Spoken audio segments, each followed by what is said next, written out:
Assalamualaikum warahmatullahi wabarakatuh. Perkenalkan nama Seogi. Jadi pada video ini ya, ini merupakan video part yang ketiga. Nah, di part yang ketiga ini kita akan praktek mengolah data ya. Untuk contoh kasus, ini contoh kasus yang kedua. Jadi di sini contoh kasus yang kedua itu modelnya itu seperti ini. Ini dia. Jadi ini model, saya katakan model campuran ya.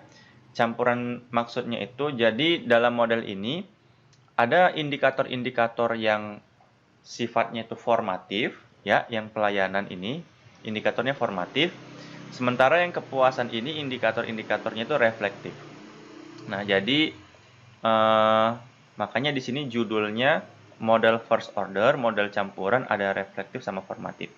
Teman-teman, bahan dalam video ini teman-teman bisa download di bagian bahan. Nanti video ini linknya akan saya letakkan di sini. Oke teman-teman. Nah teman-teman, alangkah lebih baik teman-teman supaya nggak ketinggalan tonton dulu yang part pertama. Karena part pertama ini saya jelaskan lumayan detail tentang PLSM ya. Ini dia. Nah sekarang ini kita masuk yang part ketiga. Oke. Kita mulai aja langsung. Teman-teman bisa download ya di www.startcombat.com. Nah, jadi pada kasus ini, jadi di sini ada dua variabel laten pelayanan sama kepuasan. Sama, kita akan menguji apakah pelayanan berpengaruh signifikan atau tidak terhadap kepuasan. Cuman, pada contoh ini, pelayanan ini indikatornya ada 3 dan indikatornya bersifat formatif. Ingat kalau formatif itu kalau anak panahnya bergerak dari indikator ke latennya. Dari PEL 1 ke pelayanan. Dari PEL 2 ke pelayanan. Yang kotak ini kan indikator. Jadi kalau dari indikator ke bulat, ke latennya, itu indikatornya namanya itu formatif. Ya, jadi PEL 1, PEL 2, PEL 3 itu indikator-indikator formatif. Tapi kalau kepuasan ya, ini kan kalau kepuasan dari kepuasan ke KEP 1. Dari kepuasan ke KEP 2. Jadi dari bulat ini ke petanya, ke indikator. Jadi KEP 1, KEP 2 sampai KEP 4 ini merupakan indikator-indikator reflektif. Jadi sudah paham ya, apa itu indikator formatif, apa itu indikator reflektif. Nah, ini dia. Jadi di sini ya, ini sudah saya terangin. Jadi hipotesis yang mau kita uji pelayanan berpengaruh positif dan signifikan terhadap kepuasan. Oke, kita langsung aja melihat datanya ya. Kita lihat datanya. Nah, datanya itu seperti ini. Jadi datanya ada 100 responden sama. Di sini variabel pelayanannya menggunakan 3 indikator. Variabel kepuasannya ada 3 indikator. Nah, kita akan praktek menggunakan Smart PLS terlebih dahulu. Ya, kita copy dulu ini datanya. Kita copy semuanya. Kemudian kita beri nama, misalkan di sini kita buat file teks dokumen terlebih dahulu ya. Dataku PLS misalkan ya. Kemudian kita klik 2 kali. Kita pindahkan datanya ya. Nih. Jangan lupa kita pilih save. Sekarang kita close. Oke, kita sudah membuat file teks dokumen namanya dataku. Sekarang kita jalankan Smart PLS-nya. Kita buat file project file, kemudian pilih create new project. Sekarang itu tanggal 4 ya, berarti ini nama filenya aja sih. Desember tanggal 4. Ini apa namanya? Latihan 2 ya. Workshop latihan 2. Latihan 2. Reflektif formatif. Reflektif formatif. Ya. Kita pilih OK. Tunggu dulu. Nah, kemudian ini ada double klik. Kita pilih double klik. Kita cari datanya tadi namanya data PLS, dataku PLS. Kemudian pilih open. Kita pilih OK. Nah, ini datanya sudah berhasil dibaca, nggak ada yang missing. Sekarang kita lanjut menggambar. Di sini kita klik 2 kali. Tunggu lagi proses. Nah, ini dia. Kita pilih latent variable, kita gambar di sini. Di sini namanya pelayanan. Pelayanan. Di sini kepuasan. Ya. Oke. Kemudian, nah pelayanannya kita pindahkan dulu di sini. Kepuasannya kita pindahkan di sini. Kita bisa pilih kanan. Ya, right. Nah, ingat tadi kan pelayanan ini kan formatif ya. Indikatornya panahnya dari indikator ke laten. Jadi ini ya. Jadi ini kita ganti menjadi switch between ini. Nah, supaya panah indikatornya itu panahnya dari indikator ke laten. Sekarang pilih connect, kita tinggal tarik dari pelayanan ke kepuasan. Nah, oke, sudah jadi modelnya seperti ini. Ya, sekarang tinggal kita uji. Pilih calculate, pilih PLS algorithm, ya, kemudian di proses kita pilih start calculation. Oke. Nah, muncul.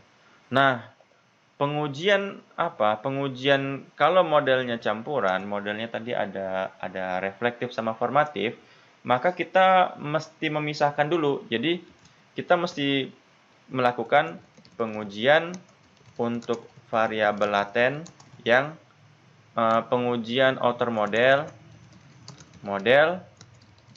untuk yang apa namanya? Untuk yang reflektif. Nah, kita pisahin. Kemudian pengujian outer model untuk yang formatif. Nah, itu dia. Karena indikator reflektif sama formatif itu pengujian outer modelnya berbeda. Ya, seperti itu. Nah, sekarang kita mau, makanya di sini saya tulis ya. Di sini kan pengujian outer model sama inner model. Kita outer model dulu ya. Di sini kita mau evaluasi konstruk pelayanan. Tadi yang formatif itu yang pelayanan. Berarti yang formatif ini pelayanannya. Ya. Sebenarnya yang reflektifnya itu dia yang kepuasan. Oke. Nah, kalau pada yang reflektif ini ya, pengujian outer modelnya itu mencakup kita memeriksa namanya loading factor, kemudian average, variance extract, ya, atau AV, dan composite reliability. Nah, ini dia. Ini ya. Kalau variabel latennya lebih dari 1, kita tambah ini. Oh, satu lagi nih. Dan apa namanya ya? Validitas diskriminan. Dan validitas diskriminan. Nah, ini dia. Jadi ada 4 ya yang kita uji nanti nih. Oke, ada loading factor, ada AV, ada composite nih. Tapi kalau untuk formatif ya, yang kita uji, nah formatif agak beda. Saya langsung mengutip dari buku Hare aja. Nah, ini buku dari Hare ya. Sebenarnya yang kita cek di sini, kita mengecek namanya outer weight. Outer weight untuk indikator, untuk setiap indikator. Nah, itu ya, kita akan cek signifikan atau tidak. Nah, ini kan outer weight is signifikan. Nah, kalau signifikan udah aman. Kalau nggak signifikan, kalau outer weight-nya nggak signifikan, maka cek apakah outer weight-nya di atas 0,5. Kalau di atas 0,5 berarti udah aman. Kemudian kita perlu lagi menguji nilai fifth-nya. Jadi ada 2, ya ada 3 lah. Pertama, 1 nih, outer weight-nya signifikan atau enggak. 2, kalau outer weight-nya enggak signifikan di atas 0,5 atau enggak. Ketiga, kita menguji fifth-nya. Itu dari mana? Ya, ini menurut si Hare ya. Jadi kalau pada formatif ya, ini namanya evaluasi collinearity. Jadi menguji fifth ini evaluasi collinearity. Itu dari buku Hare ya, teman-teman bisa baca. Diharapkan nilai fifth-nya di bawah 5. Oke, sekarang kita mau menguji apa namanya? Yang ini dulu. Yang reflektif dulu. Ya. Kita mau menguji si kepuasan. Jadi kita akan cek pertama loadingnya. Loading faktornya itu semacam validitas dia harus di atas 0,7. Kita cek ya. Kita cek di bagian ini outer loading. Nah, kita lihat yang pelayanan abaikan aja karena dia formatif. Cup 1, Cup 2, Cup 3, Cup 4 semua nilainya hijau sudah di atas 0,7 ya, berarti sudah lolos. Sudah valid ya. Valid. Yang kedua kita mau mengecek AV-nya, itu harus di atas 0,5 ya. Kita cek nilai AV-nya apakah sudah lolos. Nih. Nah, ini AV-nya. Oke, AV-nya sudah ada di sini. Dia kalau formatif dia agak beda, makanya dia nggak ada Coron bus alpha, nggak ada composite, nggak ada AV. Itu yang membedakan. Ya, di sini lihat kepuasan, nilainya 0,870 AV-nya. Sorry, tadi berapa? Ya, AV-nya harus di atas 0,5. Ini kan AV-nya 0,870, berarti sudah lolos. Sudah valid lah, lolos. Oke. Kemudian yang ketiga kita mengecek composite reliability atau CR. Ini harus di atas 0,7. Apakah lolos? Kita lihat composite reliability-nya, ini CR-nya ya. Udah lolos nilainya 0,964. Berarti sudah reliable. Ya, lolos. Oke. Untuk validitas diskriminan nanti aja ya. Nanti karena nanti akan setelah pengujian yang ini. Sekarang kita mau menguji, ini kan tadi kepuasan dia reflektif. Ya, sekarang yang formatif pelayanan. Ini yang formatif. Ingat kita menguji satu outer weight-nya signifikan atau tidak. Nah, kita cek dulu. Cara ngeceknya kita gunakan bootstrapping langsung. Bootstrapping. Nih. Kemudian pilih start calculation. Lagi proses. Muncul nggak panahnya? Oh, tunggu ya. Saya ingin melihat di bagian ntar ya. Saya lihat dulu yang sudah saya kerjakan. Ini gimana ya? Oh, kelewatan. Tunggu ya. Oh, sorry. Nah, ini dia. Ya. Evaluasi construct outer weight. Oke. Udah benar. Cuman kita menuju ke outer weight-nya. Nah, ini dia. Jadi kita lihat di sini, ya. Fokus kita adalah yang si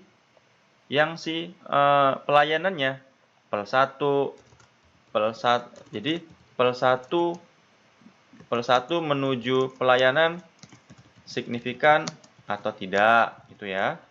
Itu juga pel 2, pel 3 signifikan atau enggak. Nah, kita memeriksa nih. Kalau signifikan berarti lolos, udah cukup. Kalau dia tadi udah signifikan berarti dia udah di stop aja, ya. Ini dia. Kita lihat dulu di sini. Pelnya. Ini nilai p value-nya 0,016, berarti lolos. P-nya di sini 0,016 lebih kecil dari 0,05 berarti udah signifikan. Berarti udah lolos. Oke, kemudian yang pel 2-nya berapa? Pel 2-nya di sini nih, pel 2 0,007 berarti udah lolos ya. Yang pel 2-nya P 0,007 lebih kecil dari 0,05 berarti udah signifikan, udah lolos. Yang ketiga juga udah lolos sih. Yang ketiga tadi berapa? 0,09. Oke, sebenarnya ini udah lolos.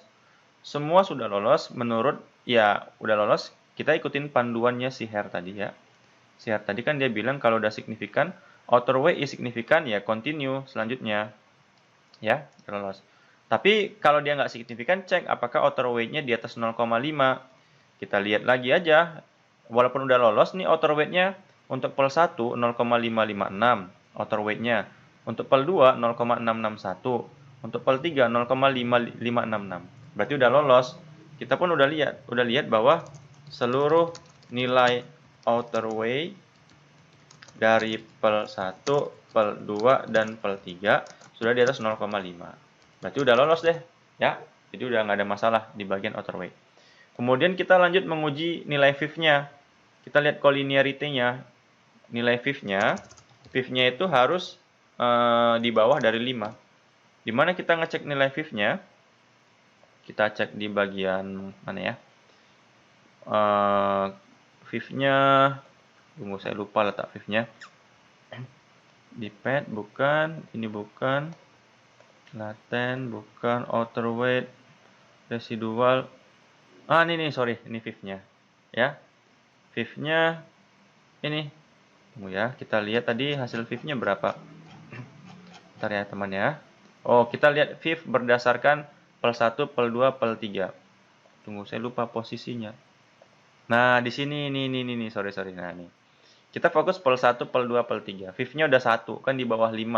Berarti udah lolos. Oke, berarti kita sudah memperlihatkan pengujian outer model untuk kepuasan yang reflektif udah oke, untuk pelayanan yang formatif udah oke. Oke. Satu lagi sih, diskriminan validity ya. Diskriminan validity itu kita bisa lihat di bagian ini. Nah, di sini kan, nah di pelayanan nggak ada. Kalau formatif dia nggak ada nilai akar kuadrat AV-nya. Jadi intinya yang atas ini 0,933 ini, itu nilai akar kuadrat AV dari kepuasan. 0,933 harus lebih besar daripada nilai korelasi antara kepuasan sama pelayanan. 0,434. Berarti diskriminan validity-nya udah lolos. Oke. Jadi pengujian outer model udah oke semuanya. Oke. Baru kita lanjutkan pengujian inner model. Ya, ini kita akan menguji apakah pelayanan berpengaruh signifikan atau tidak terhadap kepuasan.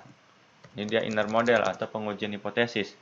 Nah, kita pilih aja langsung ke bootstrapping. Sebenarnya udah di run sih tadi. Kita pilih aja lagi bootstrapping. Maka akan muncul di sini. Kita lihat nilai p-value-nya ya. Nah, kita lihat nih bootstrapping-nya. Nah, kita coba interpretasi ya. Di sini kita bisa lihat. Ini saya panjangkan dulu ini. Ya. Diketahui nilai koefisien jalur pelayanan terhadap kepuasan adalah 0,434. Ini kolom original sampel ya. Yakni bernilai positif yang berarti pelayanan berpengaruh positif terhadap kepuasan. Ya. Diketahui nilai p-value-nya itu 0,000 lebih kecil dari 0,05, maka disimpulkan pelayanan berpengaruh signifikan terhadap kepuasan. Hore! Keren ya, keren. Minum dulu ya, haus. Bismillahirrahmanirrahim.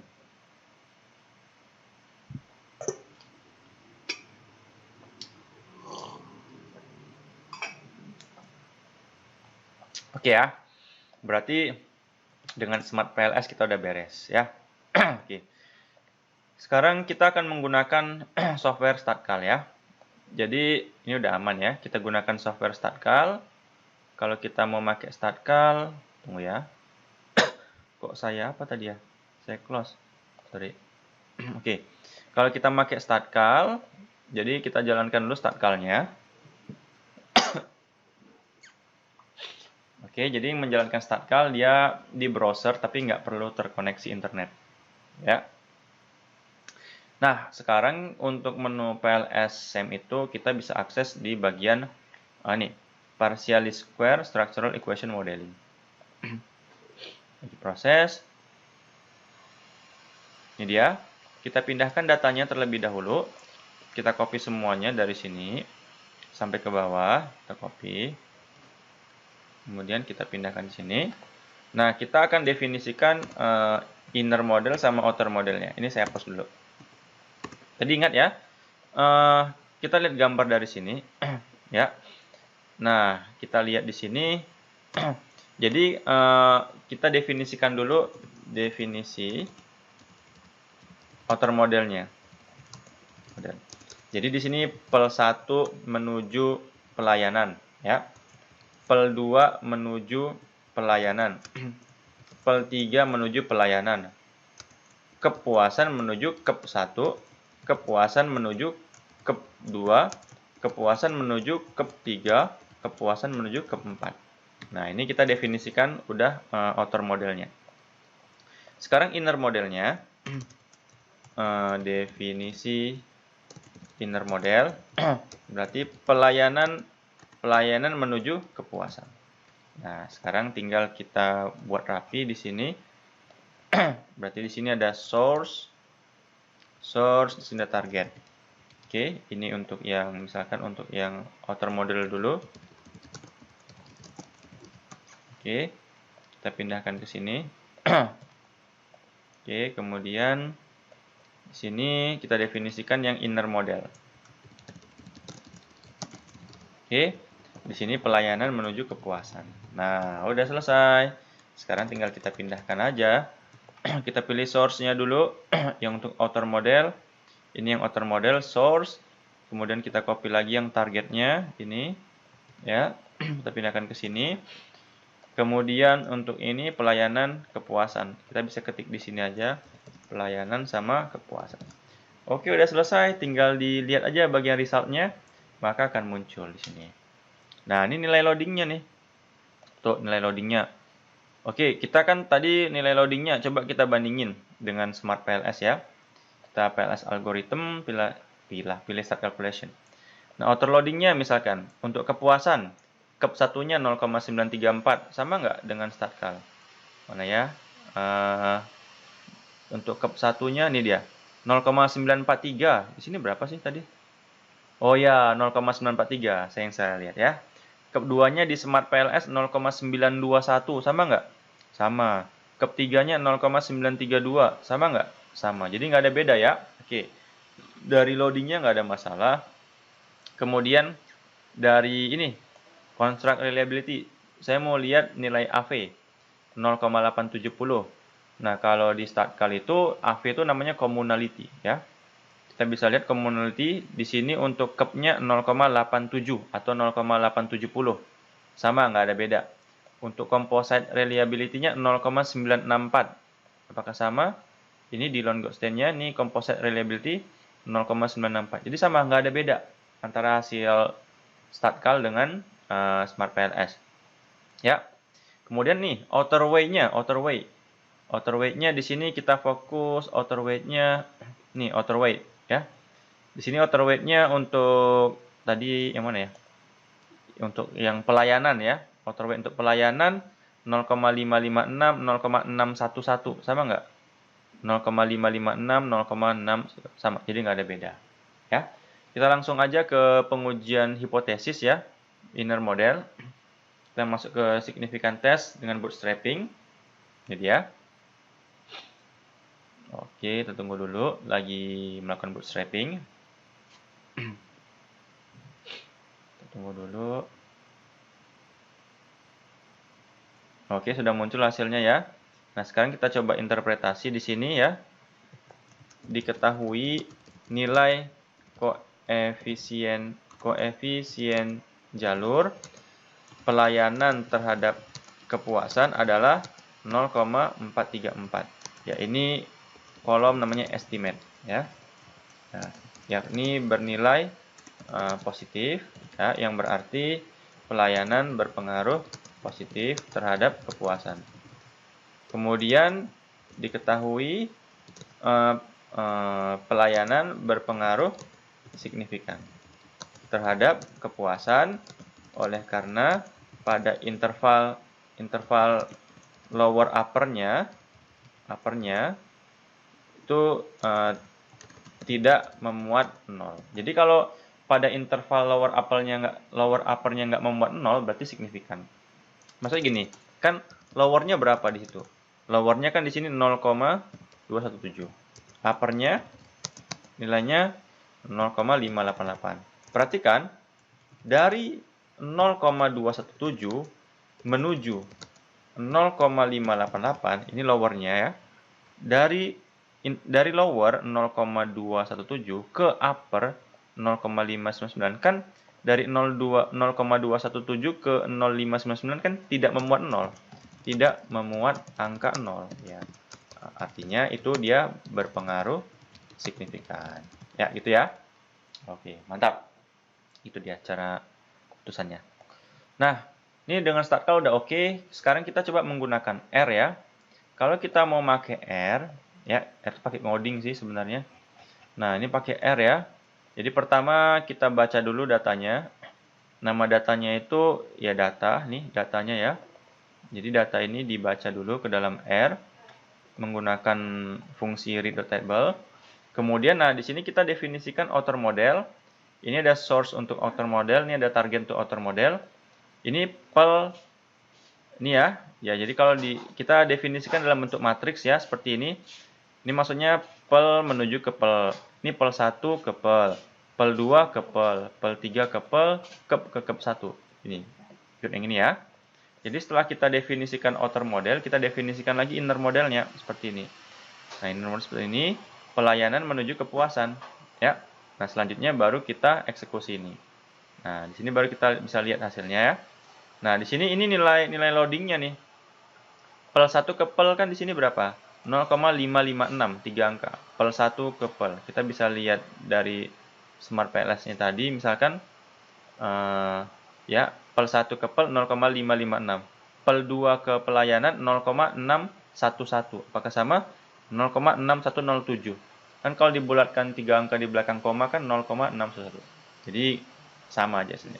Kalau teman-teman mau lihat ya ini teman-teman tinggal akses sendiri hasil-hasilnya di sini. Oke. Oke, teman-teman semoga bermanfaat ya. Assalamualaikum warahmatullahi wabarakatuh.